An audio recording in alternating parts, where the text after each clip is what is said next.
Iniciar o nosso seminário aqui, eu vou convidar a Lucimara, que é secretária-geral do sindicato, para fazer uma saudação.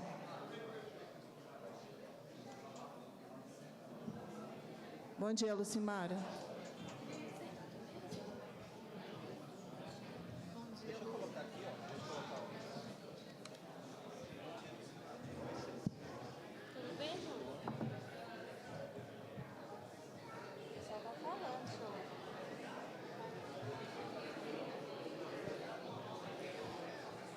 Oi, gente. Vamos sentar aí, por favor. Estamos chegando, muita ansiedade. Pessoal, vamos lá. Bom dia a todos e todas.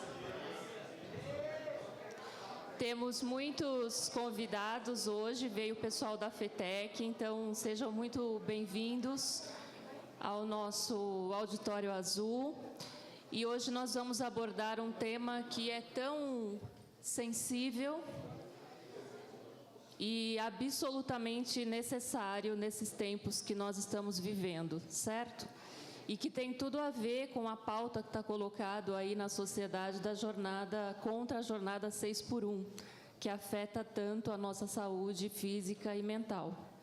Então, acho que é um tema que vem numa boa hora. A gente tem tido vários casos de afastamento, não só na categoria, mas também na direção do sindicato e entre funcionários. Pessoal, por favor. Nós temos tido vários casos de afastamento, não só na categoria, mas também na direção e entre os funcionários, né? O que nos mostra que não somos uma ilha. Estamos inseridos nesse mundo maluco que nos desafia, nos acelera o tempo todo e, consequentemente, somos humanos. Então, é evidente que em algum lugar, de alguma forma, teremos sintomas em relação a essa pressão absurda que a gente vem sofrendo. Então, acho que é o momento da gente ter acesso à informação, refletirmos coletivamente como podemos enfrentar esse momento e também para aprendermos a lidar entre nós com mais solidariedade e respeito com os nossos companheiros e companheiras. Então, desejo que seja produtivo e que a gente saia daqui um pouco mais preparado para lidar com essa questão. Obrigada. Obrigada, Lucimara. Vou começar agradecendo os convidados que estão aqui na frente, agradecer a presença da Andréia, né, que é psicóloga da USP, do Dimitri, agradecer a Maria Maeno e a doutora Leonor. Pedir para o Mauro é secretário de Saúde e Condições de Trabalho da Contraf, fazer parte da nossa mesa de abertura. Pode bater palma, tá? E a gente vai dar início aqui falando um pouco da situação da categoria bancária hoje, né? Eu vejo que aqui tem bastante gente, a maioria bancário, então acho que o que a gente vai falar aqui não é novidade para ninguém, mas é sempre bom a gente estar falando, estar resgatando o que está acontecendo com a categoria, no momento que a gente vive um momento tão difícil da sociedade, né? Em que as doenças mentais estão cada vez maiores aí na sociedade, e a realidade da categoria bancária não é diferente. O que a gente vê nos locais de trabalho é a pressão por metas cada vez maior por conta da concorrência, do crescimento dos bancos, das fintechs. Os bancos maiores estão pressionando cada vez mais os trabalhadores porque eles querem ter o mesmo lucro, porém ser do mesmo tamanho que esses bancos que a gente está vendo aí, o que está acontecendo no dia a dia. A disputa é muito grande. A tecnologia vem avançando cada vez mais e o que era ruim no dia a dia do bancário está piorando em relação às metas. As agências estão sendo fechadas, está todo mundo acompanhando isso em todos os bancos, está crescendo o segmento digital e a pressão cada vez maior. Então, como que está o trabalhador bancário hoje? Ele está sendo pressionado para bater a meta, está vivendo um terror porque ele está com o seu emprego ameaçado por conta do fechamento de agências, por conta do crescimento da terceirização também, que é o que a gente vem acompanhando aí no Santander. Eu vejo a Lucimara, eu lembro da terceirização no Santander, que está acabando com o emprego dos trabalhadores. O Mauro também, né? E a gente vê isso como um verdadeiro terror. O bancário chega para trabalhar, não sabe se ele vai ter um emprego garantido, ele sofre assédio moral o tempo todo. Isso vem desde o gestor, que a gente tem mania de culpar o gestor, né, gente? A gente fala, o gerente está pressionando cada vez mais, só que ele está pressionando porque ele está sendo pressionado. E a gente sabe que o assédio moral é institucional, não vem de uma pessoa, né? Ele vem do todo e do jeito que a pessoa está ali para exercer o papel dela. Então, a gente vem acompanhando isso cada vez mais nos sindicatos. O que a gente vê são os bancários procurando a gente, sofrendo muito, aterrorizado. Várias pessoas que tentaram suicídio, a gente tem alguns casos aqui em São Paulo, se eu começar a relatar, a gente sai daqui chorando, que é de muita tristeza, né? A gente tem o caso de uma funcionária do Itaú, que ela se cortou dentro da agência. Na hora que ela estava atendendo um cliente, ela foi para a retaguarda da agência e ela se mutilou. A gente tem um caso de uma outra trabalhadora que se suicidou dentro de casa, na frente dos filhos. Então, assim, é uma realidade muito triste. Diariamente, a gente tem vários depoimentos dos trabalhadores aqui, que a gente acompanha. E o que a gente tem aqui em números, né? A gente tem a Secretaria de Saúde do sindicato, que em outubro atendeu 330 pessoas, de 200 pessoas de banco diferente. Desses atendimentos, cerca de 90% das pessoas que foram atendidas, elas sofriam de ansiedade e depressão. 70% a 80% desses atendimentos são mulheres e 63% de um único banco. Então, a gente tem aqui uma realidade dura, né, no sindicato, e aí, quando a gente vai para o Brasil, a gente tem, em 2022, os afastamentos por transtornos mentais somaram 11,40% no total dos benefícios concedidos. Quando a gente pega só o número de afastamento de bancários e bancárias, esse número sobe para 43,72%. No estado de São Paulo, os bancários são 78,6% dos afastamentos. E na cidade de São Paulo, 82,2%. Então, a gente vê aqui que os números, eles mostram a realidade do bancário. A gente também fez um comparativo, não sei se o Júlio consegue colocar na tela, com outras categorias, né?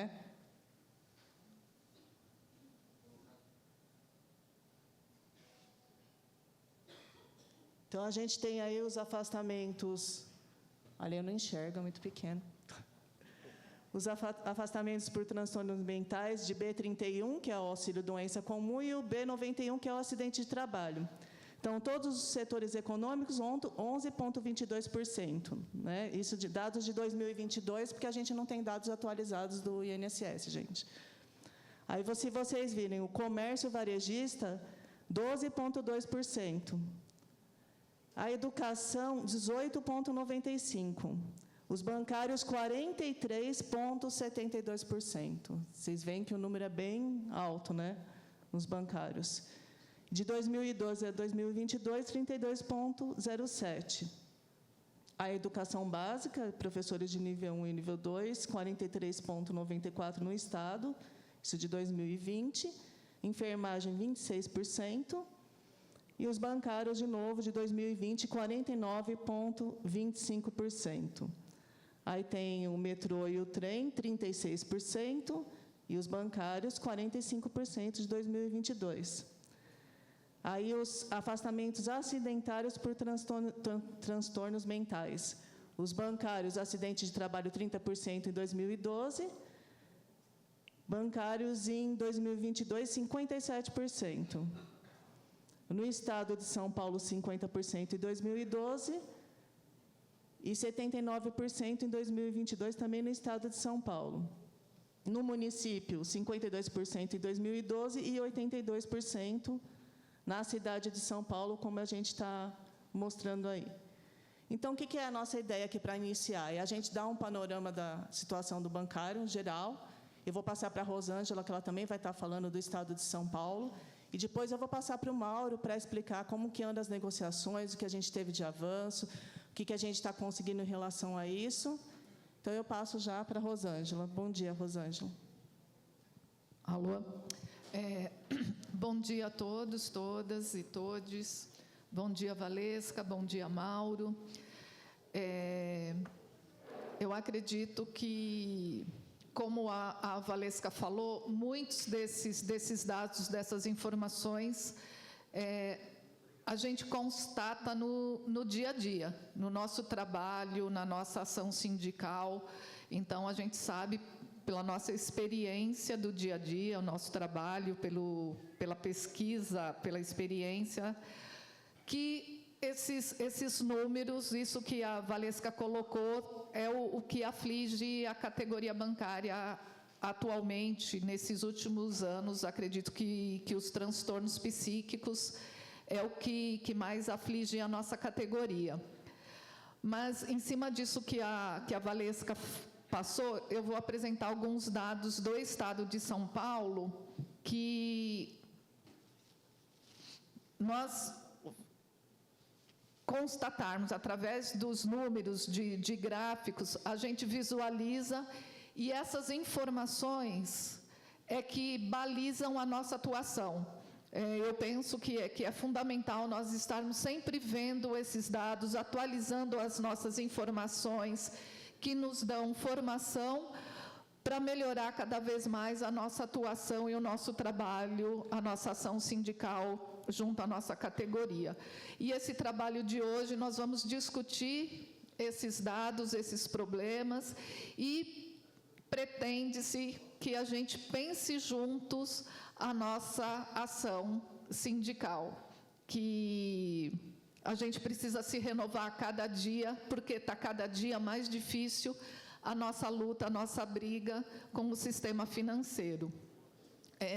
Pode passar, por favor, Júlio.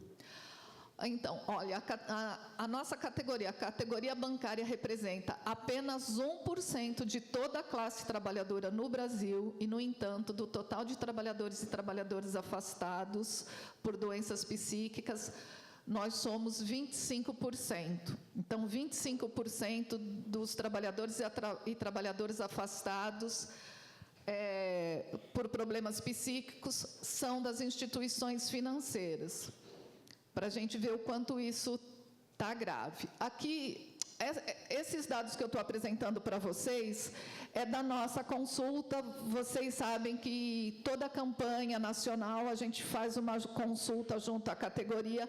Esses dados são da consulta de 2024, só dos sindicatos da FETEC São Paulo. Então, aqui são os bancos respondentes. Pode passar, Júlio. Local de trabalho, 56% agência, 44% departamento. Pessoas que executaram, que fazem teletrabalho durante a semana. 56% não fazem, não executam o teletrabalho nenhum dia, 25% 3 dias ou mais, 15% 2 dias, 4% 1 dia. E o que a gente está falando das novas tecnologias, como isso nos afeta, o teletrabalho, que foi uma coisa necessária quando veio a pandemia, a gente precisou discutir o teletrabalho como uma forma de preservar a saúde do bancário e da bancária no período da pandemia da Covid. Mas isso nos trouxe muitas dificuldades, que acesso a esse bancário, essa bancária, como conversar, como dialogar com eles, controle de jornada, o espaço do ambiente doméstico misturado com o ambiente de trabalho. Então, a gente viu que isso é uma coisa que nasceu, já vinha antes, mas se fortaleceu na pandemia, mas é uma coisa que veio para ficar, é uma forma de trabalho que veio para ficar, e é um desafio para a gente. O próximo. Cargo ou função. Acho que só para a gente visualizar aí que a maioria da nossa categoria hoje está entre analistas e assistentes e gerentes, que são o pessoal de 8 horas, que antes a nossa categoria, a maioria eram de 6 horas. Acho que pode passar. Jornada de trabalho, 6 horas 30%, 8 horas 70%, para a gente, né, a transformação da nossa categoria. A próximo. Tempo de trabalho, nossa categoria, todo mundo sabe, é jovem em tempo de banco e também a gente vai ver em idade também. Então, 35% da nossa categoria tem até 5 anos de banco e de 6 a 10 anos, 17%. Então, pouco tempo de banco. 28% tem acima de 16 anos. Próximo. Idade, 28% até 30 anos, de 31 a 40, 34%. Eu não vou falar os outros, porque eu acho que é bem importante a gente perceber o quanto a nossa categoria é jovem em idade e tempo de banco, e o quanto o adoecimento psíquico está cada vez mais precoce em idade, né, os bancários e as bancárias estão adoecendo cada vez mais jovens e com menos tempo de banco. A próxima. Prioridades que os bancários e as bancárias colocaram como escolha na campanha nacional de 2024. 22% manutenção de direitos, mas 20% emprego. Na questão emprego, é o medo da perda do emprego, que é isso que a Valesca falou. Um dos motivos do adoecimento é o medo constante de perder o emprego, fechamento de agência, redução de postos de trabalho. Redução de jornada, o que reflete diretamente nisso que a Lucimara colocou, que o adoecimento pelo excesso de trabalho, com redução de funcionários e funcionárias, sobrecarga dos que ficam. Isso é uma luta recente nossa, que é a redução, nesse contexto do 6x1, nós estamos já pedindo uma jornada de 4 dias, pensando na saúde do bancário e da bancária. E ali, chama a atenção que 16% coloca como prioridade o combate ao assédio moral. Então, a gente sabe que o assédio moral é um dos maiores, se não o maior motivo de adoecimento, é o maior motivo de adoecimento na nossa categoria. O próximo, Júlio. Ambiente de trabalho saudável. Daí, no ambiente de trabalho saudável, a gente vai ver que todas as questões, praticamente todas as questões escolhidas, dizem respeito às metas. Então, participação na definição das metas, 15%. Metas segundo o porte da unidade, 21%. Readequar metas segundo o cenário, 21%. Metas coletivas, 8%. Vou pular o ranking, e o ranking tem a ver com metas, mas eu vou pular. Não elevação das metas, 11%. Daí, se a gente for somar, 15, 21, 36, 36, 57, 57, 65, 76% da categoria dizem que para ter um ambiente de trabalho mais saudável, precisa ser discutido a questão das metas, que é isso que a gente vem discutindo nas mesas de saúde com a FENABAN, a gente discute nas mesas específicas com os bancos, mas a gente mostra os dados e os bancos continuam negando, falando que isso não existe, que isso não é o que eles veem, e a gente sabe que é isso que acontece no dia a dia. Próximo. Impacto da cobrança de metas no seu dia a dia, né? Na sua saúde. A questão é qual é o impacto da cobrança de metas na sua saúde. Então, preocupação constante, 23%, dificuldade em dormir, 11%, vontade de não ir trabalhar, 9%, fadiga constante, 5%, formigamento, 5%, dor de cabeça, 8%, medo de estourar, 8%, dores estomacais, 7%,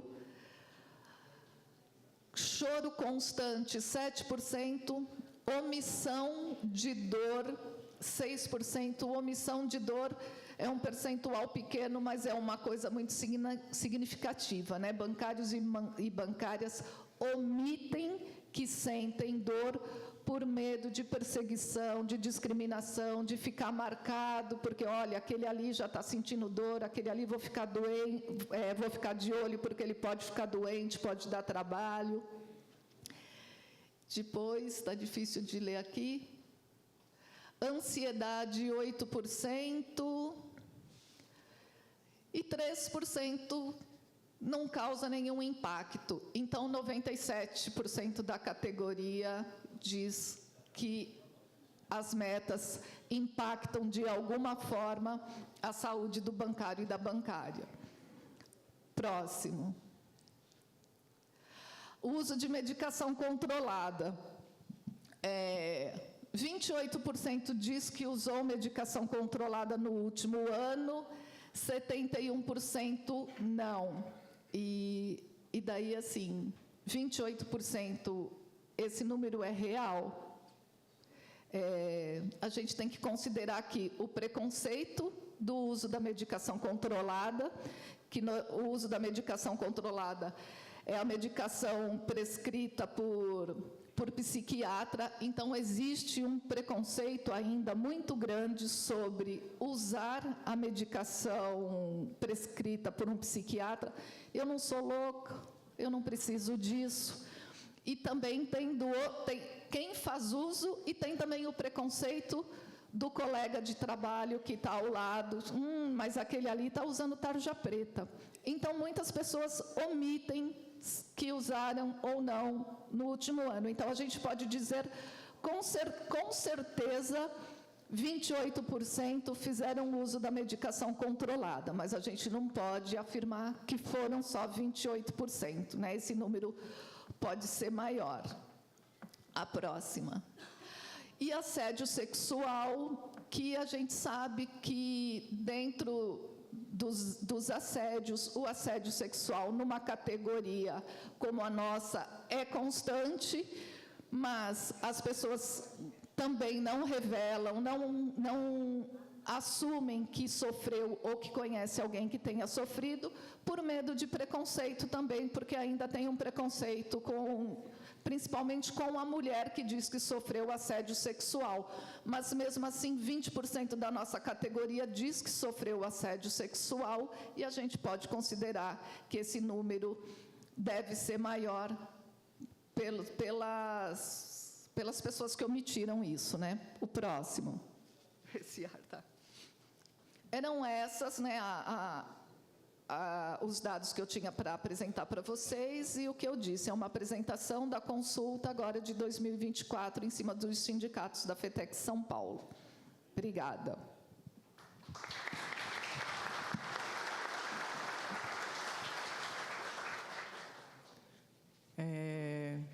Só lembrando aqui, enquanto a Rosângela estava falando, que eu acabei não falando, né, na minha parte, antes de passar para o Mauro, pensando nas cobranças nos locais de trabalho. Como que são essas cobranças, né? O que a gente vê, o pessoal recebendo chocolate quando bate meta, né?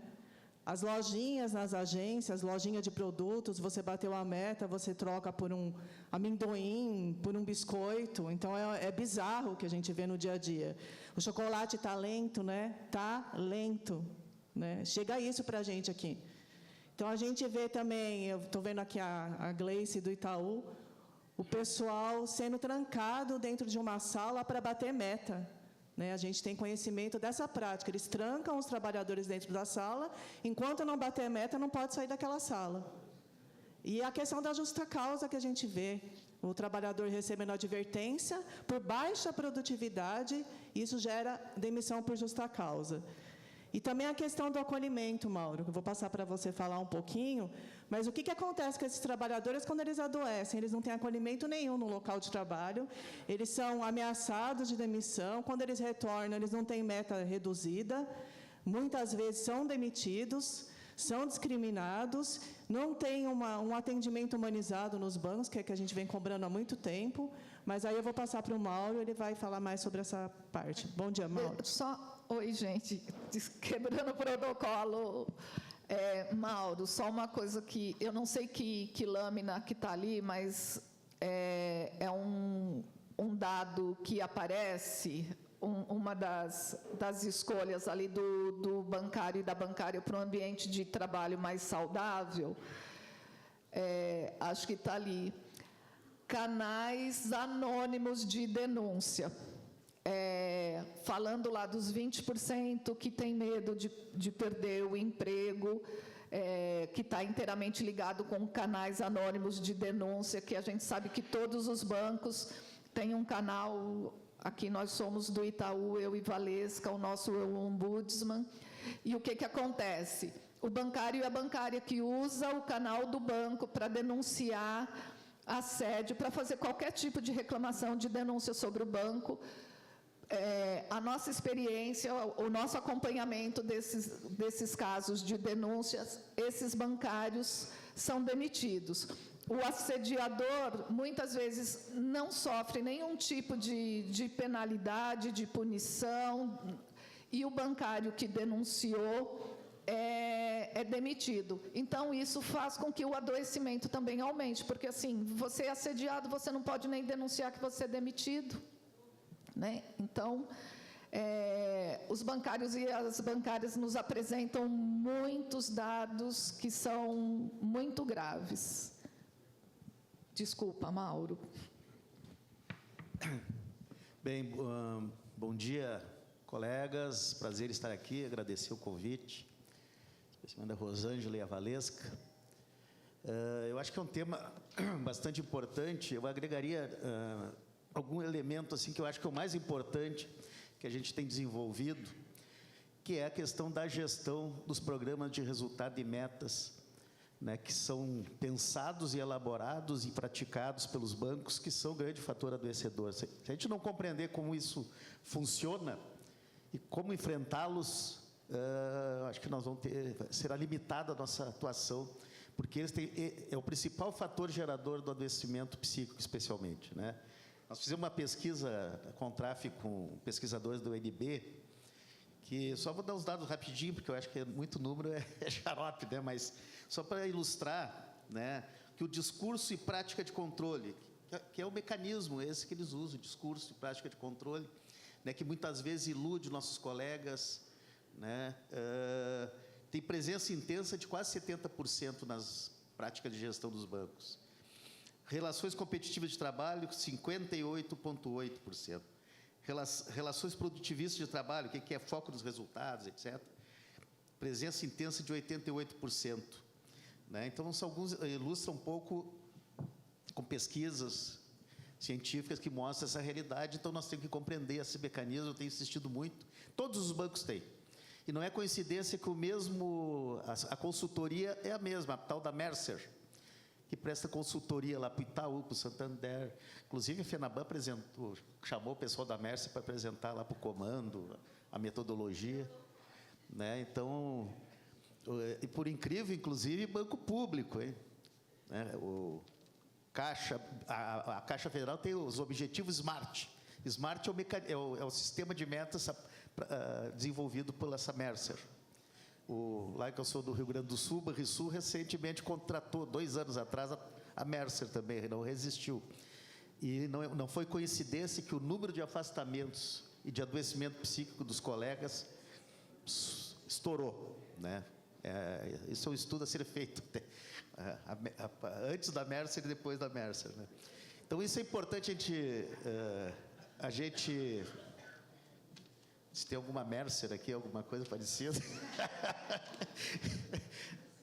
Não é...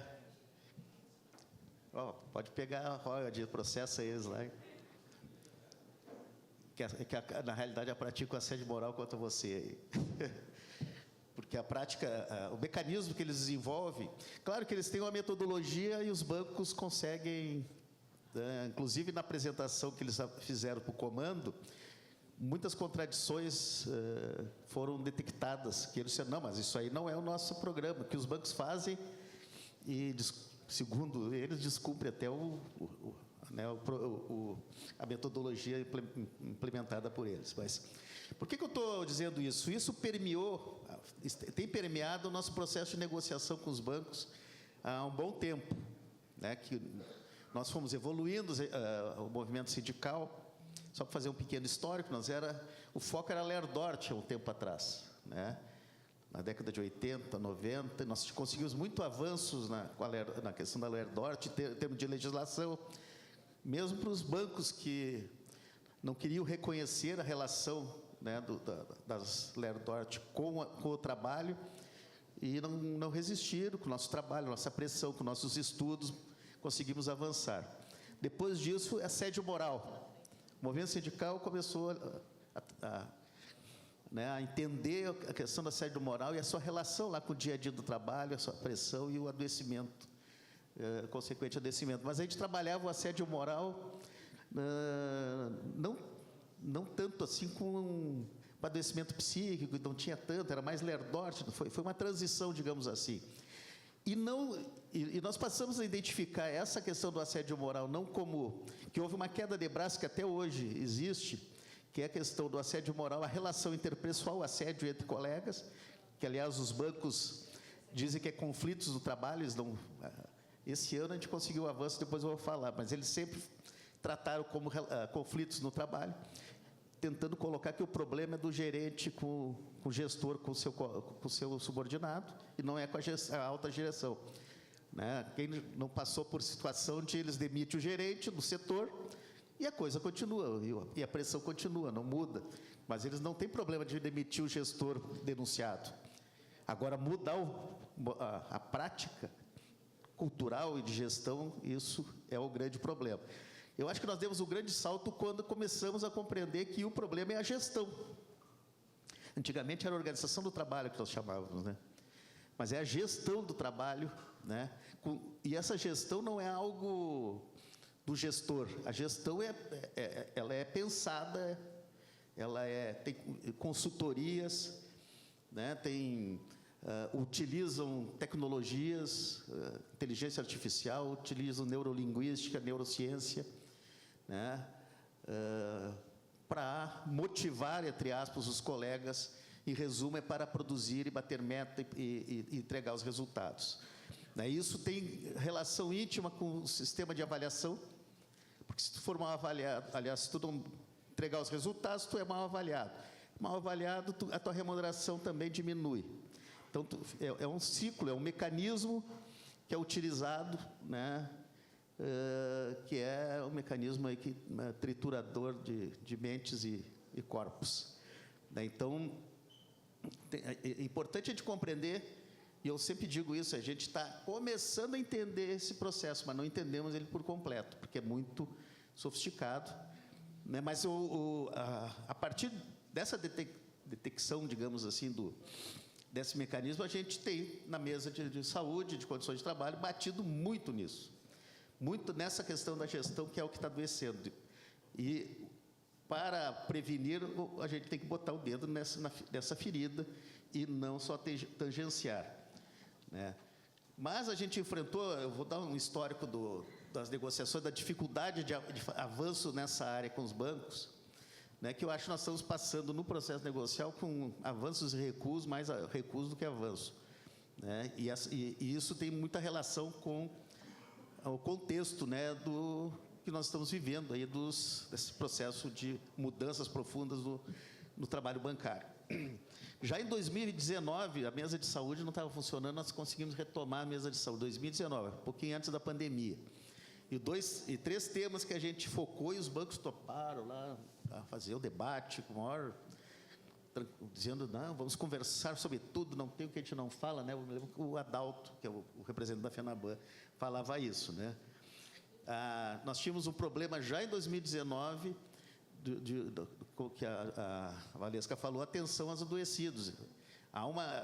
Eu sempre tenho chamado a gestão dos indesejáveis, então dificultar de toda maneira a questão, né, as pessoas que adoecem, dificultar a vida dessas pessoas, né, para que não tenham estabilidade ou para se livrar, porque são indesejáveis, porque não produzem como eles desejam, e esse acolhimento já estava dificultado, tanto do acolhimento como, inclusive, do cumprimento das cláusulas que a gente havia conquistado num período digamos assim, mais favorável. Já em 2019, começamos a questionar o descumprimento das cláusulas 29, 65, etc. Em resumo, o que foram essas cláusulas que a gente havia conquistado? É que o trabalhador, quando se afasta, não ter perda econômica, para poder enfrentar o presenteísmo, né, e também enfrentar, né, que as pessoas não sejam penalizadas ainda mais ao adoecer. Então, tinha a complementação salarial, o que tu ganhava, o teu salário, se o teu salário for menor, aliás, se o benefício da Previdência for menor que o teu salário, o banco complementa, está ali na cláusula, deve complementar. Antecipar, quando demora muito ter a concessão por parte do INSS do benefício, o banco faz uma antecipação para ser ressarcida depois. A questão do ticket também. Então, algumas cláusulas para garantir a estabilidade, o status de renda, para que a pessoa possa ter tranquilidade para fazer o tratamento adequado. Então, esse era o conceito das cláusulas, a gente conseguiu botar isso no papel. E, a partir de 19, já começaram indícios, e nós estávamos tentando negociar na mesa, de descumprimento disso, forçando a interpretação das cláusulas, que muitas vezes elas eram meio dúbias, assim, mas o espírito delas era claro e legítimo, e os bancos fazendo de tudo para atrapalhar, para prejudicar os doentes. Isso não é de graça, né? Não é casa de um trabalhador ali do recursos humanos perverso. Na realidade, porque incomoda para os bancos os trabalhadores doentes, incomoda os bancos. Porque o trabalhador é número, precisa entregar resultado, isso é custo, né? E, acima de tudo, dá estabilidade no emprego, eles têm que ficar lá vários anos, etc. E não é de graça que também eles começaram uma ofensiva no INSS, né, para tentar dificultar lá no INSS também, né? O NETEP, por exemplo, há um lobby enorme dos parte da FENABANT inviabilizar, acabar com o NETEP. Eles enlouqueceram com o Ateste Med agora, porque dá um benefício direto. Então, para te ver, então eles fazem o trabalho interno e externo para quê? Para se livrar, para dificultar as pessoas adoecidas, né? Então, já naquela época, nós já tínhamos detectado isso, né? Eles aceitaram debater, né? Inclusive, nós apresentamos posteriormente, daí depois de 19 tempo é a pandemia, e você sabe que a pandemia, a gente ficou discutindo só a pandemia, 2 anos, né? A gente foi retomar, de fato, à mesa, assim, essas questões em 2022, né? Retomar esse debate, e começou, e pessoal, não andou, né? Chegamos na campanha desse ano, esse tema era a questão do cumprimento das cláusulas, da interpretação das cláusulas, não andou. Inclusive, nós fizemos até uma proposta de norma interpretativa, vamos fazer conjuntamente, né? Eu acho que talvez, eu até na mesa eu falei, ou a gente faz aqui na mesa, ou vamos ter que achar outros caminhos aí para fazer essa interpretação, porque, na nossa opinião, e de advogados, eles estão descumprindo a convenção coletiva nesses quesitos de antecipação, complementação, etc. Né? Outro tema era a questão de política de prevenção, né? Especialmente o programa de controle médico, nos passar informação, relatórios, que o PCMSO, lá, o Programa de Controle Médico, a norma regulamentadora 17, ele tem um item que tu tem que ter o relatório analítico, relatório anual, os dados, né, estatísticos de número de afastamento, motivo de afastamento e tal. Né? E nós pedimos, essas informações são extremamente importantes para a gente construir estratégia de prevenção. Mas de jeito nenhum, né? Que nem eles nos fornecem essas informações. Né? Mas sempre enrolando. Todo esse processo, pessoal, enrolação, nunca disseram não. Depois eu vou dizer, vocês vão entender por onde é que eu quero chegar. Né? Então, e também aceitaram, por incrível que pareça, pela primeira vez na história, discutir metas. Né? Inclusive, surgiu uma cláusula na Convenção de 2022, a cláusula 87, se não me engano, que eles aceitaram fazer via COIS o debate dos programas de resultados, programas de metas. Né? Então, isso até achamos um avanço, aceitaram de fazer o debate, isso já é um avanço para nós. Né? Mas Passou 2022, a gente discutindo, não houve nenhum avanço na mesa permanente, apesar que a gente entregou documento, fizemos proposta de cartilha de acolhimento, fizemos essa norma, norma interpretativa, apresentamos um programa também, a mudança que nós queríamos em relação à assédio moral da cláusula de conflitos do trabalho, lá de enfrentamento aos conflitos, eu não me lembro o nome da cláusula, que nós questionávamos que ela tinha vários problemas, né? Especialmente não estava garantindo sigilo, como disse a Rosa, muitos casos, os denunciados ficavam sabendo e faziam a pressão na sua agência, ou mesmo para o denunciado, do denunciante. Os sindicatos não participam da apuração, que aí é o grande gargalo, porque a apuração fica na mão do lobo, né, que fica cuidando do galinheiro, né, porque não tem participação externa nenhuma, fica na mão do banco. Né, então, entre outras questões, a gente até apresentou um programa extenso ali de mudanças nessa cláusula. Né. E aí foi, né,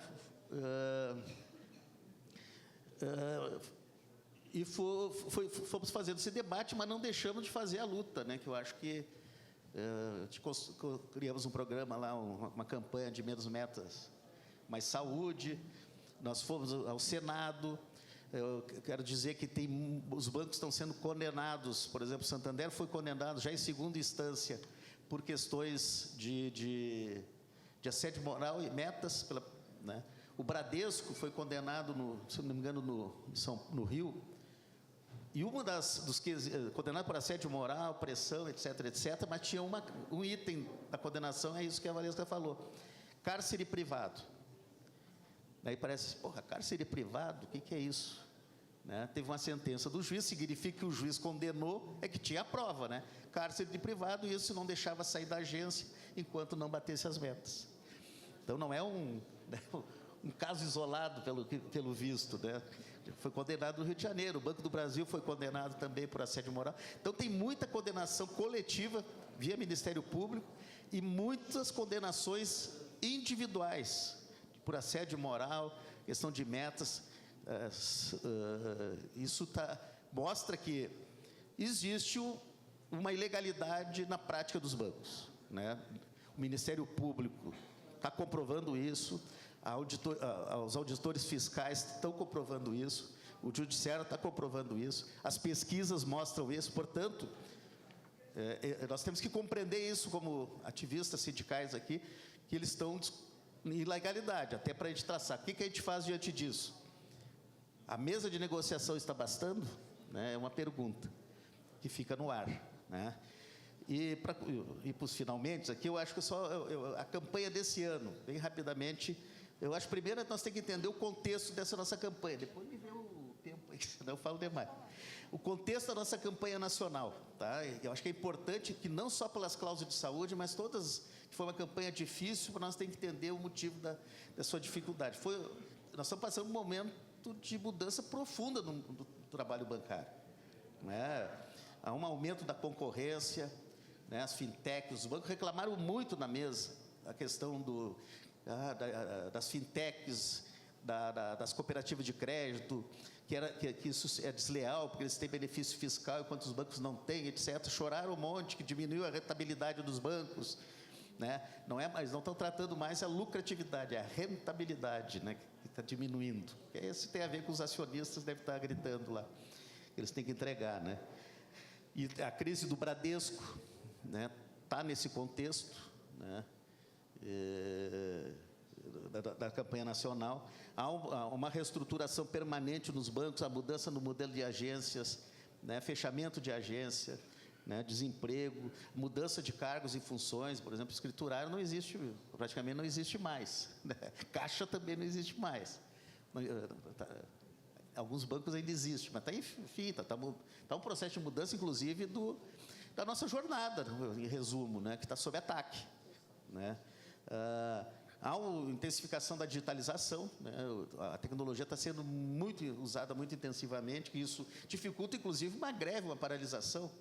A gente sabe, quando a gente faz paralisação, os caras pegam o notebook e vão trabalhar em outro lugar, em casa. O home office aumentou enormemente, são elementos, né,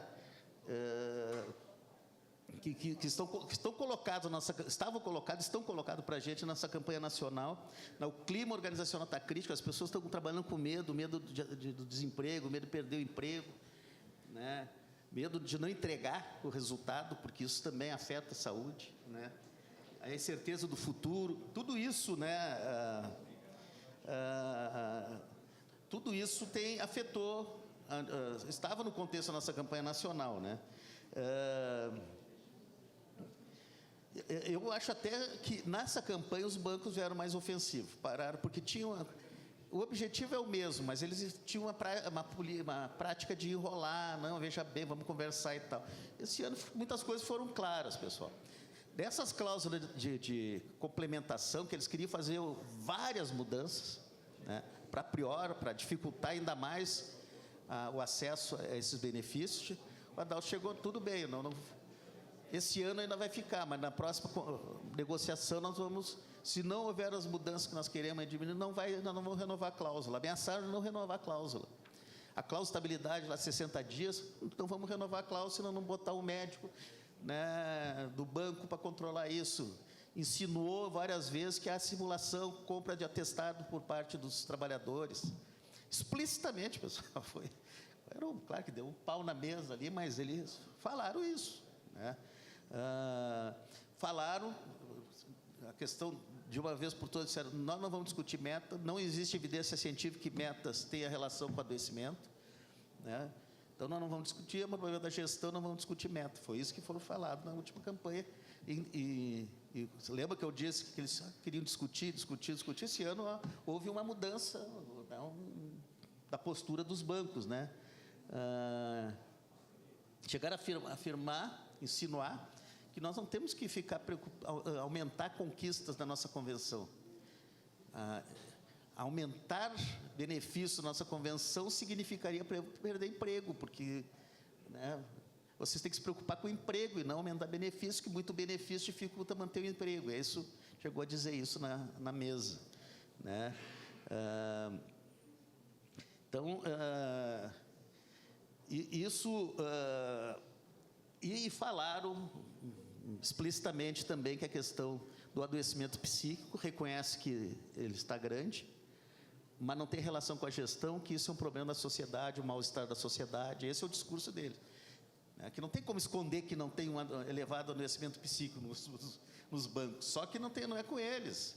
Eles querem fazer uma política, programas de terapias, né, individuais, aí, benefícios nesse sentido, mas não tem a ver com a gestão. Então, né, aí emperra, né, porque a gente sabe que todas as evidências mostram que tem a ver com a gestão. Né, então, isso foi a campanha. Eu acho que até diante da circunstância, nós conseguimos, na questão da saúde, manter o essencial, né? Houve pouca mudança, né, nas cláusulas ali que afeta. Ô, gente, celular tocando, por favor. E está muito barulho. Obrigada. Bem, mas então, é nesse contexto que eu acho que a gente terminou a campanha nacional e nos traz desafios, né? Um elemento também que a gente tem que agregar nesse contexto é que as nossas instituições responsáveis pela defesa e pelo promover saúde, proteger, fiscalizar, inspecionar os ambientes de trabalho, vigiar os ambientes de trabalho, estão inoperantes, né? Digamos assim, com exceções, né? Não dá para dizer que jogar a bacia, a água, tudo. Já foi mais hostil no tempo do Bolsonaro, mas de toda maneira há um processo de reestruturação que não está andando, né? Hoje a gente não vê, não há integração entre o Ministério do Trabalho, Ministério da Previdência, SUS, cada um por si. As inspeções de trabalho não tem aqui a colar, mas não tem integração nenhuma, né? Há um ataque legislativo, né? O Congresso Nacional, eles vira e mexe, querem acabar com as 6 horas, vira e mexe, estão querendo várias mudanças para prejudicar os trabalhadores, né? Agora estão também comprando, o Itaú lá comprando estabilidade dos adoecidos. Então, eles estão no ataque, na ofensiva, e nós temos que ver como é que a gente, eu acho que o seminário busca também achar saídas para isso, nós avançar. Então, esses são os nossos desafios, né? Tem os problemas do INSS que nós vamos ter que enfrentar, que está tendo, porque a dificuldade de caracterizar acidente de trabalho, nós temos, o NETEP não está sendo utilizado, descumprimento de medidas judiciais, o INSS não cumpre, enfim, tem vários problemas do INSS que nós precisamos enfrentar, e aí nós temos os desafios, como é que a gente faz para deixar algumas perguntas, como é que a gente faz para fazer que os bancos cumpram a lei, as normas e a própria convenção, que eles têm descumprindo as normas, as condenações estão aí para aprovar, e nós precisamos fazer cumprir efetivamente. Como é que a gente faz disputa os rumos das instituições, do INSS? Acho que nós temos que disputar esses rumos. A FENABAN está lá toda hora fazendo lobby lá em Brasília. Nós precisamos também fazer. Eu acho que foi importante. Nós tivemos a reunião com o ministro da Previdência e a presidência do INSS. Aqui o Sindicato de São Paulo reuniu com o INSS. Deu uma avançadinha, mas logo recuou. Por que recuou? Porque daí também deve ter ido o lobby lá do outro lado. Então, nós precisamos ter essa capacidade de ter essa pressão permanente, Então, como é que a gente faz isso, essa ação institucional, Como é que a gente envolve os bancários? Como é que faz essa disputa da consciência dos bancários? Porque esse mecanismo que os bancos utilizam, eles utilizam ferramentas científicas da neurociência, de ganhar a mente, iludir, com metodologia isso. Nós precisamos também ver como é que a gente debate com nossos colegas, não só com chavão, mas com qualidade. Acho que é um desafio para o movimento sindical. Como é que a gente enfrenta essa visão de meritocracia? Tem muitos colegas que estão saindo dos bancos para ir para a Frank da vida. Não, eu não tenho que prestar contas, eu vou ser autônomo. E acreditam nisso. E aí, como é que a gente... É um desafio para a gente. Olha qual é o sindicalismo do século XXI, porque não é o mesmo do década de 80, que foi o de ofensiva, a categoria era outra, não é o de 90, que era da defensiva, a categoria. Hoje é outro movimento sindical, outro banco, outra realidade, que nós precisamos nos atualizar. Então, ninguém tem a receita de bolo, mas achar as perguntas adequadas, eu acho que é o mais importante nesse momento. Como é que a gente enfrenta a questão essencial, que é esse modelo de gestão das metas abusivas, que é o que tem adoecido os colegas, principalmente adoecimento psíquico. E aí, como é que a gente faz esse debate na sociedade? Como é que a gente mobiliza os bancários? Como é que vamos para cima dos bancos sobre isso? Então, são desafios que eu acho que reuniões como essa buscam acumular para a gente ir respondendo, mas, acima de tudo, eu acho que o mais importante é ter uma ação sindical mais atuante, mais ativa, que eu acho que também chega no ponto de como é que a gente motiva os dirigentes sindicais também. Como é que tiramos os dirigentes sindicais também não digo da mesa, da cadeira, dessa visão, assim, porque, e como é que a gente motiva os colegas bancários? Eu acho que é a mesma forma como é que a gente motiva os dirigentes sindicais, encantando, as pessoas estão desencantadas com o mundo. Como é que nós temos que trabalhar com afeto? Afeto não é somente o beijinho, o afeto é afetar as pessoas. Como é que a gente faz que os dirigentes sindicais acreditem novamente que é possível mudar esse mundo? O não acreditar, acho que está nos imobilizando. Então, é possível mudar esse mundo. Nós precisamos achar elementos coletivos de fazê-lo. E isso vai ser com ação. Não é só com reflexão, mas é ação e reflexão. Mas ação, principalmente, que o que move o mundo é a ação. Claro que precede uma boa reflexão. E isso é o nosso desafio, pessoal. Nessa área de saúde trabalhadora, esse é o desafio, e a gente vê resultados. Para não dizer que não conquistamos nada nessa campanha nacional, e aí eu acho que é o exemplo. Assim, nós vimos conquistando há muito tempo bastante coisa. Reconhecer a Lerdot na área de saúde, Assédio moral foi a fórceps, os bancos não queriam saber. E a questão estamos conquistando, estamos avançando também de reconhecer a relação da gestão com o adoecimento. Nem que seja na justiça, mas os bancos não estão conseguindo fugir desse debate, por mais que o queiram. Então, isso é conquista nossa. Então, a gente tem que acreditar, né? Nessa última campanha, a gente conseguiu, pelo menos, avançar na cláusula de conflitos. Hoje, o nome da cláusula já é um grande avanço, mecanismo de combate ao assédio moral, assédio sexual e outras violências do trabalho, relacionadas ao trabalho, né? Só esse título que eles aceitaram colocar na convenção, não é mais opcional, está na nossa convenção, isso já é um avanço. Está ali explícito também que tem que ter sigilo, Eu acho que a única coisa relevante que nós não conquistamos é a participação do sindicato na apuração, que é o mais importante, mas a gente vai avançando, então nós temos que acreditar, né? Acreditar que é possível. Eu acho que esse movimento do 6 por 1 mostra assim, que saiu do nada e, por que pegou, gerou esse debate na sociedade? Algo que, achou um discurso que dialoga com a sociedade. Talvez o nosso discurso não esteja concatenado com os colegas, com a sociedade, né? Agora, o tema de saúde é tema estratégico. Quem é que não... Debater saúde não tem quem não se interesse por esse tema.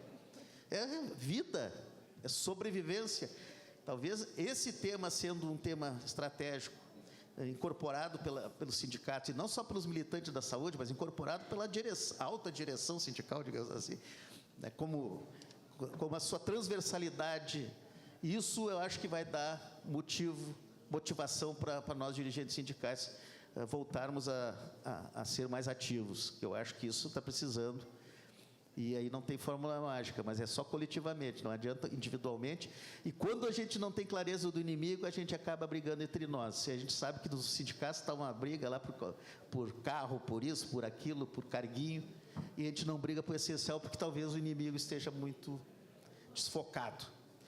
Bem, pessoal, obrigado. Obrigado pela atenção, estamos à disposição para o debate.